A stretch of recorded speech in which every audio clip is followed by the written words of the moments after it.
Et on va reparler de l'Ukraine, mais plus spécifiquement de l'accueil des réfugiés maintenant avec notre invité en studio. Il est né à Etterbeek, notre invité, mais son image est maintenant indissociable de Woluwe-Saint-Pierre, commune où il a été élu pour la première fois en 82. Il est maintenant bourgmestre depuis presque 9 ans.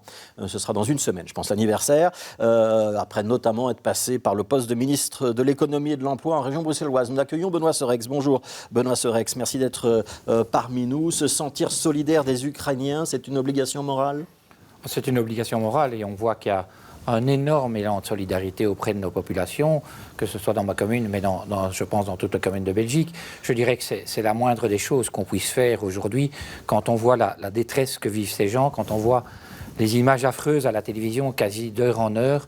On doit se montrer solidaire et ça, c'est notre capacité d'accueil qu'on peut développer ici en Belgique. Alors, vous avez, on vous invite parce que vous avez mis en place sur votre commune, sur le site internet de la commune, un petit module, un petit questionnaire où on peut s'inscrire pour être volontaire pour accueillir des réfugiés. Ça a rencontré un certain succès.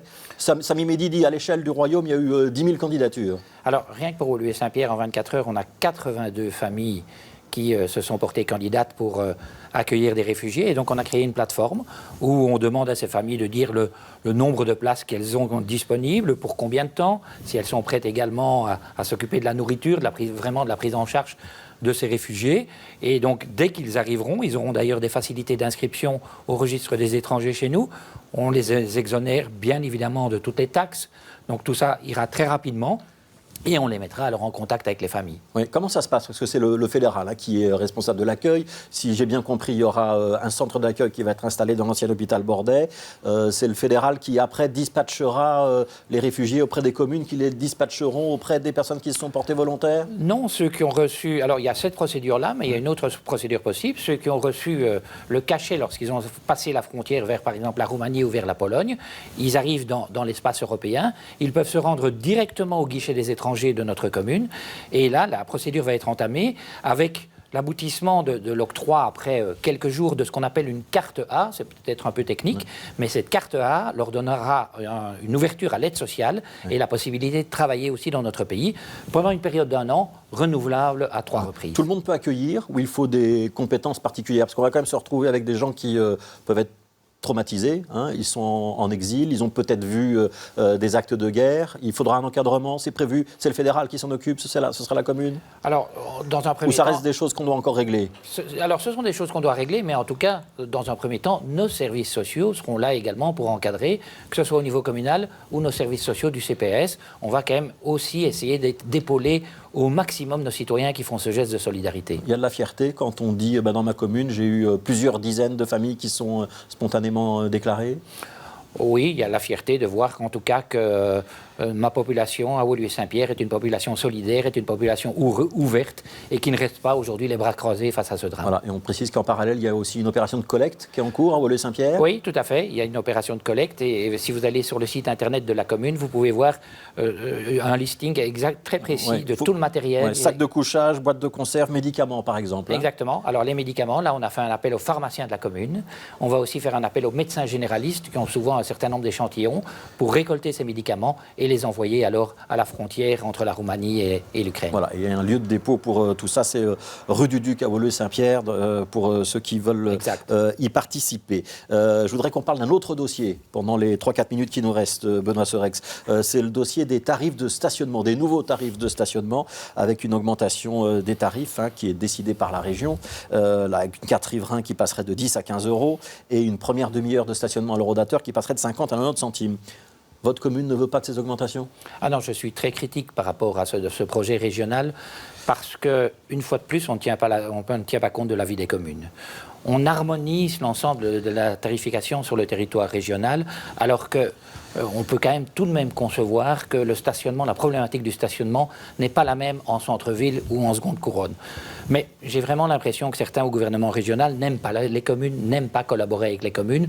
Nous avons cette relation de proximité, on connaît bien nos quartiers, donc on sait ce qu'il faut faire. Et d'autre part, quand on voit encore ce qu'on est en train de vivre avec notamment l'augmentation du coût du prix de l'énergie, est-ce que vous trouvez que c'est normal qu'on aille encore aujourd'hui toucher au pouvoir d'achat du citoyen. Oui, mais honnêtement, Benoît Serex, 15 € à la place de 10 € pour une carte de riverain qui permet de se garer toute l'année. Ça fait 1,30 € ou 1,40 € par mois pour avoir le droit de se garer. Alors, pour les habitants de Volée-Saint-Pierre, je n'imagine pas que ce soit une dépense insupportable. Non, mais vous prenez la seule augmentation qui est raisonnable. La deuxième carte de stationnement, on passe de 50 à 120 €.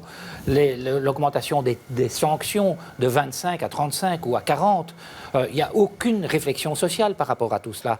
Et donc, je pense que c'était vraiment pas le moment de le faire. Le momentum est très mal choisi. Et enfin, sur l'impact commercial.